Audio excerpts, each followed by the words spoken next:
Tardes, a nombre de la Casa del Viaje y de Berenice Lozano, les doy la bienvenida a esta presentación que vamos a hacer de Austria. Lo que acabamos de escuchar es la obertura de Don Giovanni, quizá la ópera más famosa y para muchos la más grande ópera de Wolfgang Amadeus Mozart. A mí en lo personal es la que más me gusta, es Las bodas de Fígaro. Es una ópera extraordinaria, que aunque aparentemente es una ópera bufa, tiene muchas secciones muy dramáticas. Y bueno, hablaremos de esta un poquito más adelante. Vamos a empezar. Les pongo este mapa que varias veces se los he puesto, simplemente para ver el origen de los pueblos indoeuropeos. Supuestamente parten o del Cáucaso, de esta región que está entre el Mar Negro y el Mar Caspio, Ucrania, y de ahí emigran hacia la India, hacia Irán y hacia Europa. Por eso se les llama indoeuropeos, aunque realmente el tronco que llega a la India y a Irán es muy distinto a todos los que llegan a Europa. Incluso muchos de los que llegan a Europa, entre ellos son diferentes, pero tienen un tronco común, una lengua, digamos, madre, una lengua común en el origen.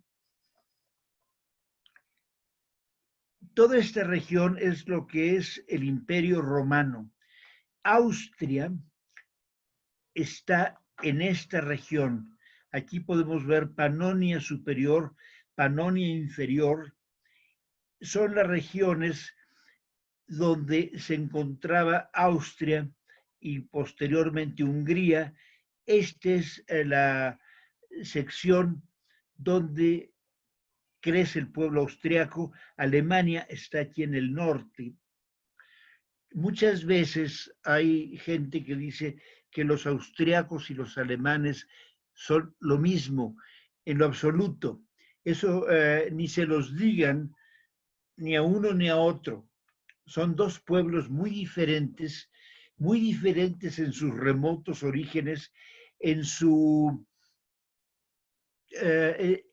DNA cultural, son totalmente distintos.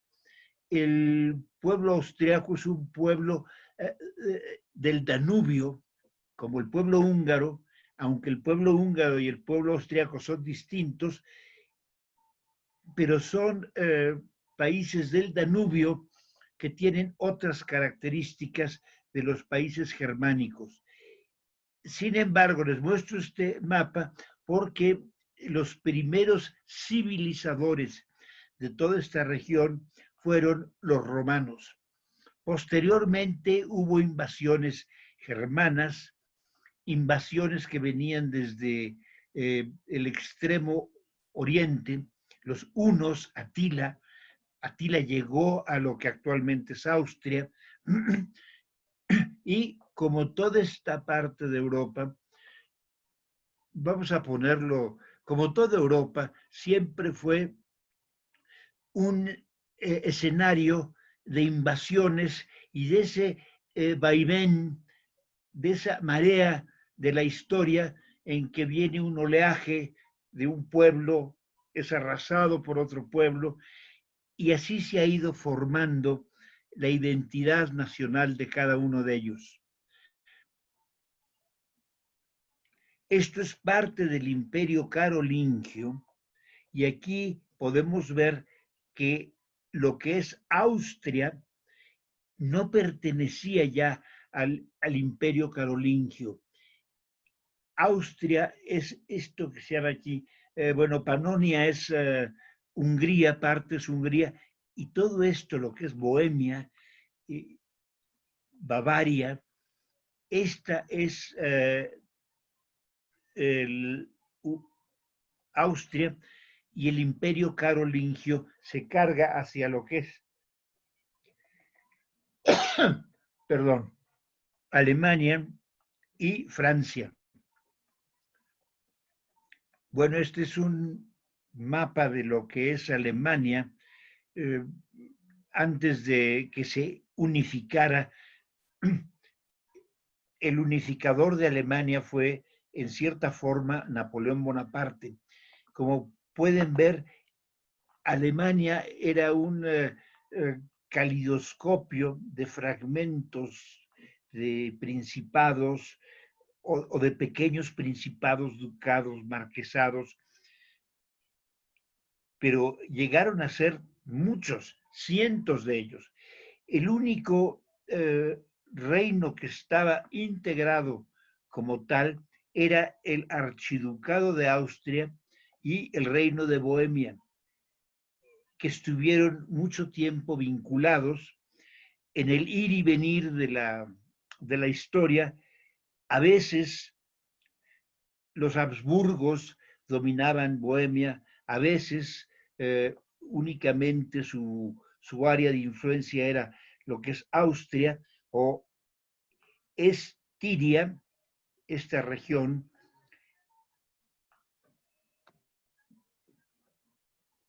Aquí tenemos Europa en 1914. El imperio germánico, después de la guerra del 70 franco-germana, en la que Francia pierde Alsacia y Lorena, se crea el imperio alemán, se unifica todos estos reinos fragmentados de Alemania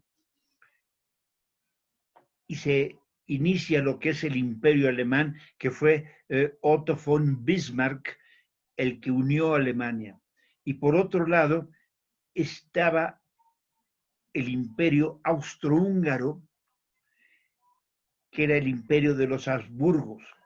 Los Habsburgos llegaron a tener un imperio enorme e incluso Carlos V, a quien se le atribuye uno de los imperios más grandes de la historia,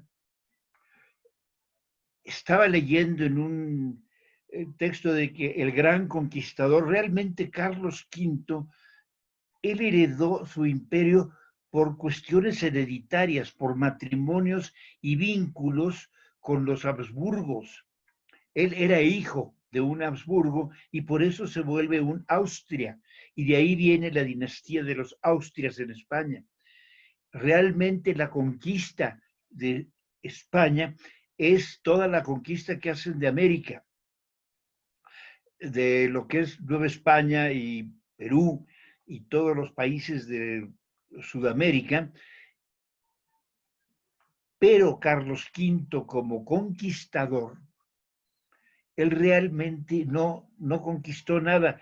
Él heredó un imperio por ser hijo de un Habsburgo que dominaba los Países Bajos, Bélgica, etc. La guerra del 14 cambia todo el mapa de Europa, termina, es el fin del imperio austrohúngaro, se separa finalmente Austria de Hungría y más o menos adquiere esta conformación que es la actual fisonomía de Europa. Aquí tenemos Alemania, la República Checa, Eslovaquia, y aquí está, arrinconada entre Alemania y Eslovenia, Italia, Suiza, Hungría y Eslovaquia, está Austria. Austria es uno de los corazones de Europa. Y vuelvo a repetirles, su estirpe es muy distinta a la de Alemania. Los austriacos tienen mayor abolengo. Sus orígenes se remontan al Imperio Romano y sus raíces culturales también tienen mucho calado y muy diferente al de Alemania. No digo cuál es mejor o peor, pero son diferentes. Este es un mapa de los Alpes para mostrarles cómo esta herradura de los Alpes encierra, bueno, encierra y separa a la bota italiana desde Francia hasta, de hecho, hasta los Montes Cárpatos, pero donde los Alpes están, digamos, en su, el corazón de los Alpes, lo forma tanto Suiza como Austria. Son los países más alpinos de Europa. Hay una parte de los Alpes, todos los Alpes de Baviera, donde está Garmisch-Partenkirchen, en el extremo sur de Alemania, y después viene todo lo que es el Tirol, Innsbruck, que es la capital y el corazón del Tirol. Vienen los Alpes orientales, están los Alpes centrales, que es Suiza, los Alpes orientales es parte del Tirol y de Austria. Después viene el paso de Großglockner, que siguen siendo los Alpes y que se prolongan hasta la mitad de Austria, formando una cadena, todo esto, toda esta parte de Austria que viene desde el lago de Constanza, el Tirol, el Großglockner, todo esto es una secuencia de paisajes entre los más bellos paisajes que hay en el mundo. Viajar toda esta región, lo ideal es tomarse varios días, no pensar en nada, ahí sí olvidarse de museos y simplemente abrir el alma y dejarla que se embriague con esas extraordinarias montañas, valles, picos nevados, bosques, que son entre lo más bello que hay en Europa. Y aquí nos concentramos en Austria, esto es el Tirol, todo esto es montañoso. Aquí ya las montañas decrecen, entramos al valle del Danubio y aunque en este, déjenme ver, ahí está, ya cuando llegamos a Viena, ya las montañas ya se dieron, esto ya es una planicie, es el valle del maravilloso río Danubio, que todo este trayecto desde Passau en Alemania hasta Viena es una secuencia de castillos, de abadías, de pueblecitos, una que otra ciudad industrial, como es el caso de Linz, pero corre todo el Danubio, que es el alma, podemos decir, de Austria, o la otra alma de Austria. Una es el Danubio y la otra son los Alpes. Y estamos aquí en la capital de Austria, la ciudad de Viena, de las grandes ciudades europeas, de estas ciudades que puede uno decir, me voy a quedar una semana completa, 2 semanas completas a explorarla a fondo, como hablábamos de Roma. Son ciudades que no se agotan, que las explora uno y es como meterse a una biblioteca que necesitaríamos una vida entera para poder leer la 10ª parte de sus libros. Eso es lo que sucede con ciudades como Roma, como París, como Londres y como Viena. Viena es de las grandes capitales de Europa. Si vamos a escoger un viaje a Europa, yo diría de primera vez, y no sabemos si vamos a regresar, y queremos ver las grandes capitales, pues ahí están Roma, Viena, París, Londres, y ya le podemos colgar Madrid, si queremos, Barcelona, Venecia, le podemos añadir Florencia, pero Viena es de las ciudades fundamentales de Europa.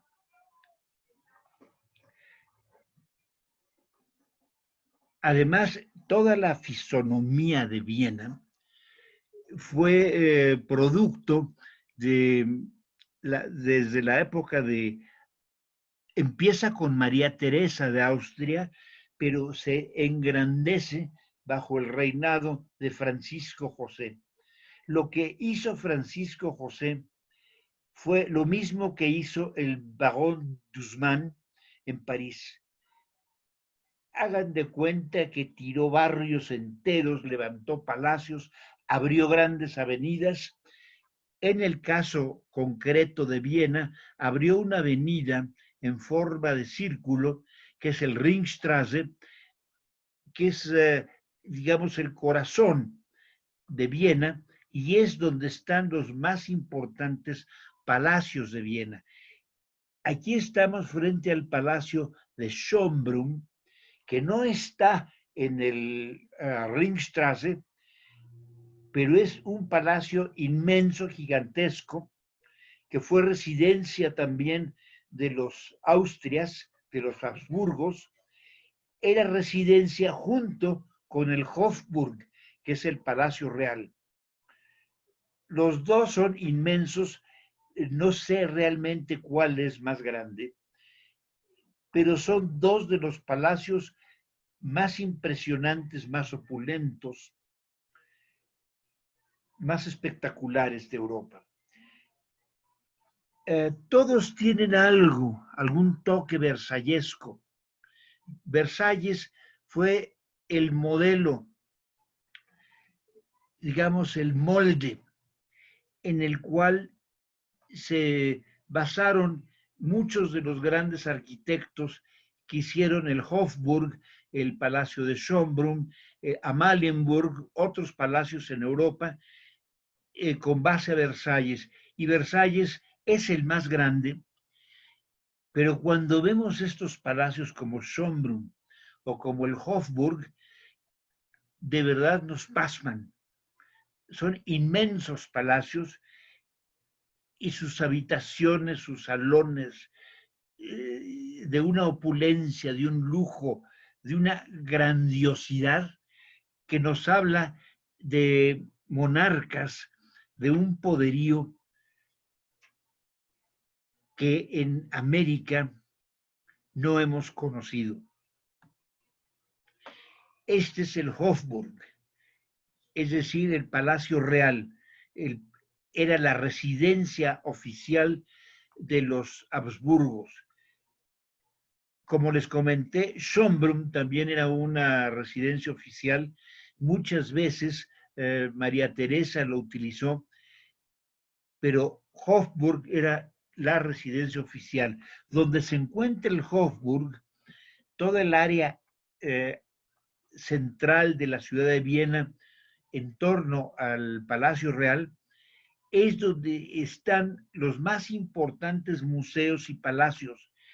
Es una zona donde puede uno permanecer, ¿qué les digo? No horas, puede uno permanecer 3 días explorando todos los tesoros que hay en esta zona. Esta es otra vista del Hofburg. Vean nada más que monumental palacio. Es una belleza.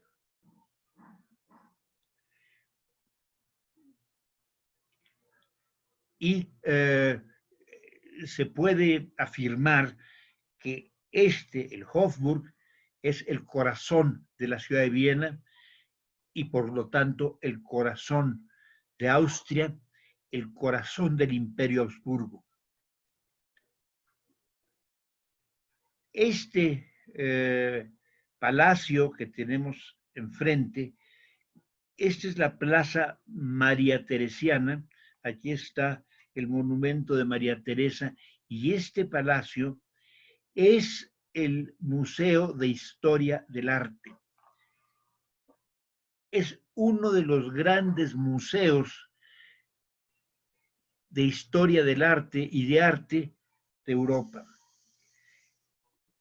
Casi podríamos decir del nivel de un National Gallery de Londres, de un Uffizi, del Louvre, aunque no tiene la cantidad, ningún museo tiene la cantidad de cuadros y de pinturas y de joyas y obras de arte como el Louvre o el Museo de el de San Petersburgo, el Museo del Hermitage, tienen miles de obras. Sin embargo, el Palacio el Museo de Historia del Arte es de los grandes museos. Yo comentaba en uno de los blogs de esa manía que tenemos de no ir a museos. Cada día hay más resistencia a visitar museos. Cuando se organizaban aquellas excursiones hace 30, 40 años, Europa, siempre se incluía la visita a algunos de los museos emblemáticos de cada país. Si se iba a Ámsterdam, por supuesto, el Rijksmuseum, el Museo de Historia del Arte en Viena era obligado, así como el Prado en Madrid o el National Gallery de Londres. En la actualidad, ustedes pueden ver los circuitos, no incluyen museos. Y es una lástima porque los viajeros se pierden de ver los tesoros que ha acumulado la civilización de cada país. Los tesoros pictóricos que hay en este Museo de Historia del Arte, empezando con el edificio y la Plaza María Teresiana, llega uno y nos golpea la belleza de la vista. Entramos, nos recibe uno de estos ángeles de bronce que dan la bienvenida a la entrada al museo. Subimos las escalinatas.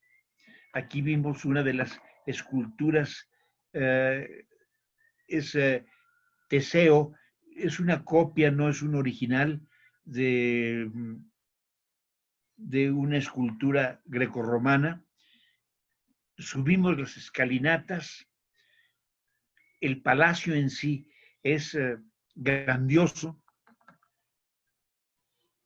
y escogemos al azar algunas de las obras que tienen. Una de sus tesoros es esta pintura ecuestre de Napoleón Bonaparte a caballo, realizada por el pintor David.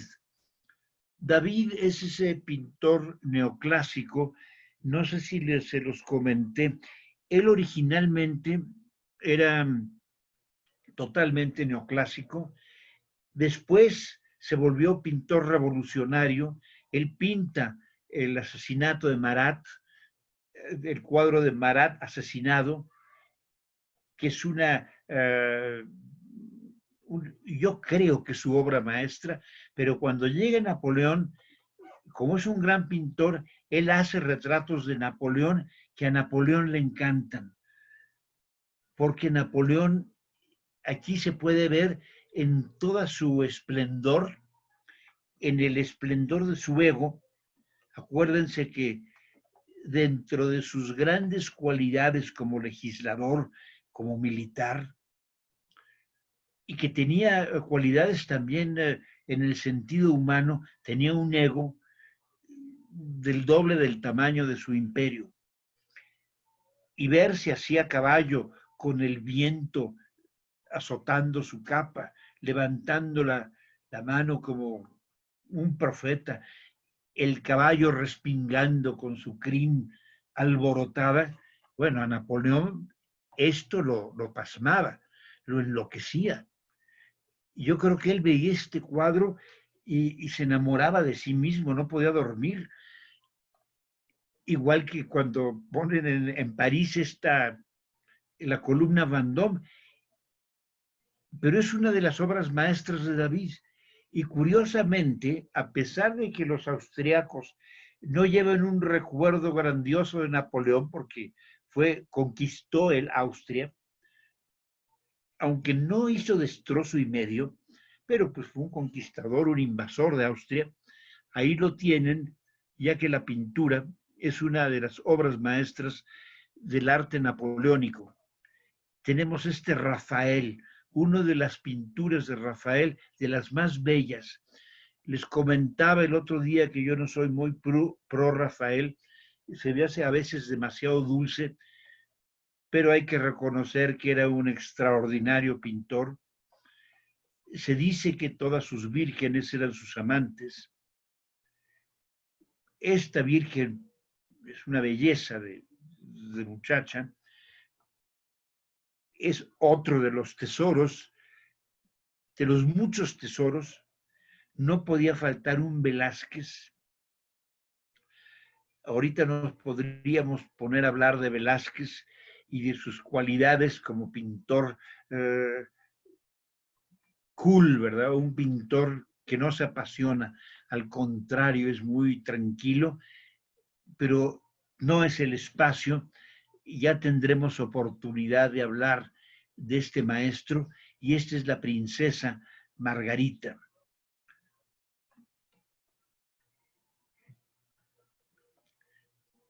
Que de hecho es una princesa Habsburgo, de los Habsburgos españoles.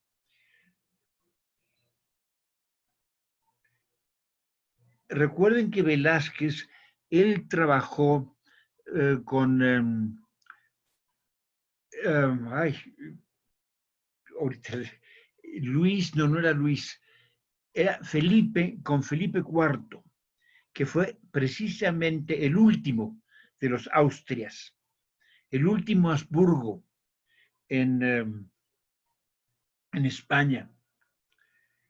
Y ella era hija de un Habsburgo, era una princesa Habsburgo.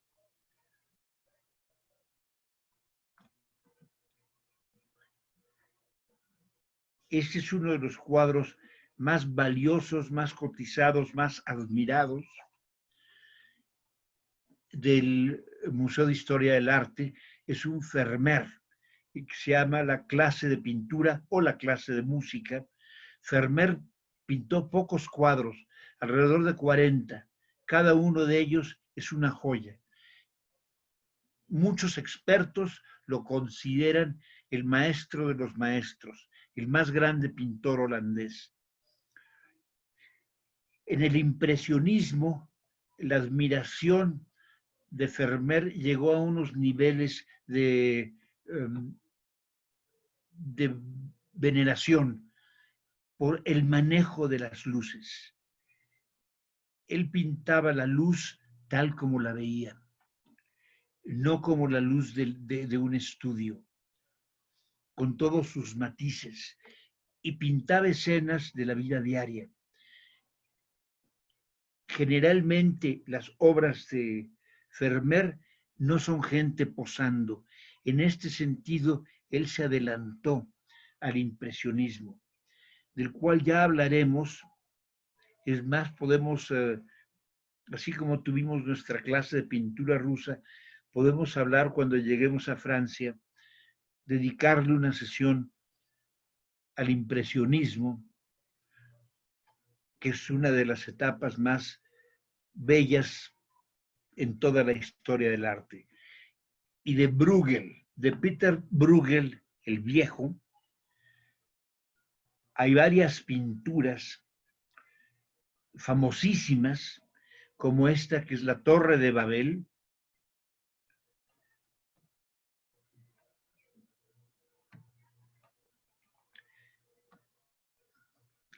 La boda campestre es una pintura sumamente simpática. Vean a este personaje, este niño o niña con el gorro comiéndose un trozo de tarta, los músicos, la cara un poco de boba de la novia, tampoco hay nadie posando. Es una pintura que es un retrato de la vida de un pueblo, también de Peter Bruegel. Una de mis pinturas favoritas es esta, El regreso de los cazadores. Están regresando al pueblo con sus perros y el paisaje invernal. Las parejas y los niños patinando en los lagos congelados. Bruegel tenía esto, sus pinturas siempre están llenas de vida. Son pinturas de la gente. Tampoco está nadie posando en sus obras.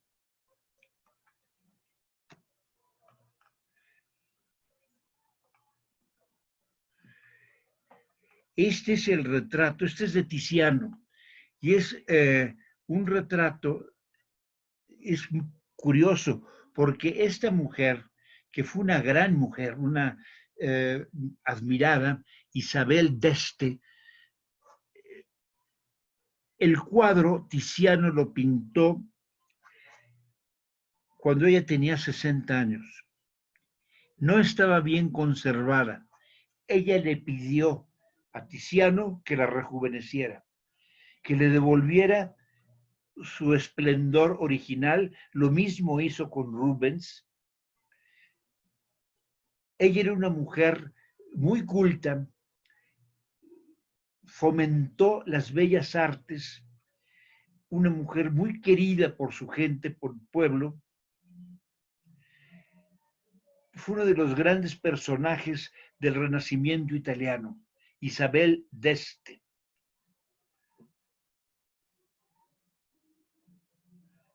Originaria de la ciudad de Ferrara, aunque ella vivía en Mantua, perdón.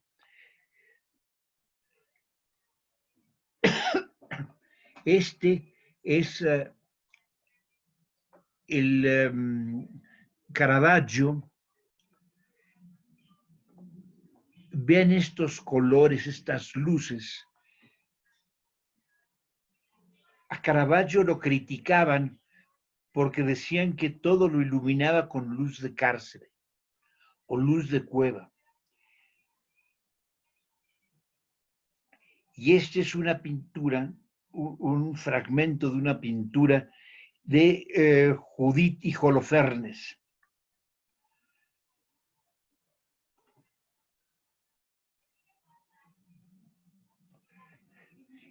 Este es un salero de las joyas más apreciadas del museo, porque es una obra de Benvenuto Cellini. Benvenuto Cellini, el florentino, el terrible florentino, cuya vida él escribió su propia biografía y habla sin ambajes de los asesinatos que cometió y las fechorías que hizo, y como era protegido de los papas, siempre se salió con la suya. Y esta es una obra de orfebrería que es digna del mejor museo del mundo. Esta es la cúpula central del Museo de Historia del Arte. Y bueno, salimos del Museo de Historia del Arte y nos vamos a otro museo que yo les recomiendo no lo pierdan. Este es el Palacio de Belvedere en Viena. Miren, con que vean el Museo de Historia del Arte y el Belvedere,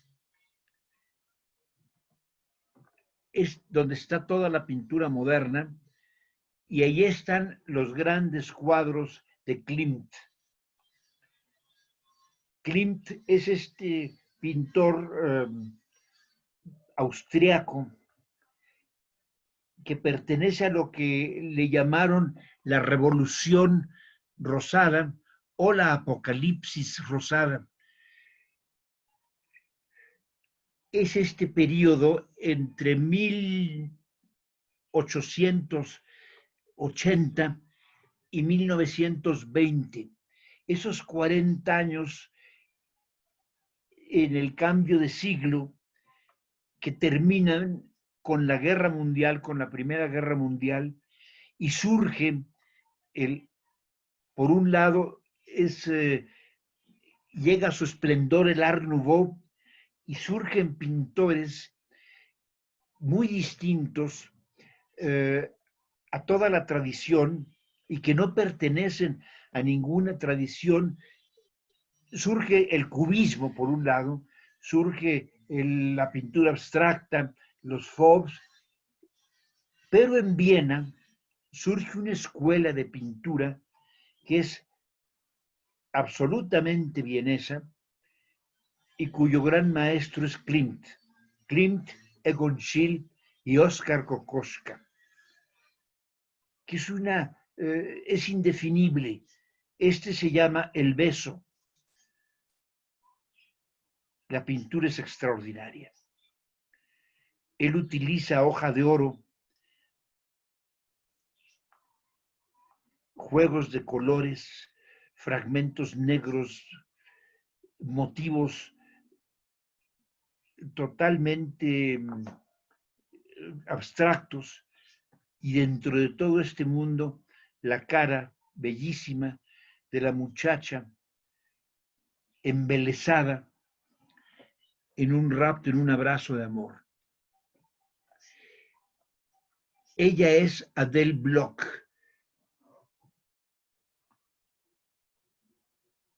Ella era una aristócrata judía muy importante, de la alta aristocracia en Viena, que fue patrocinadora de Gustav Klimt. No sé si vieron la película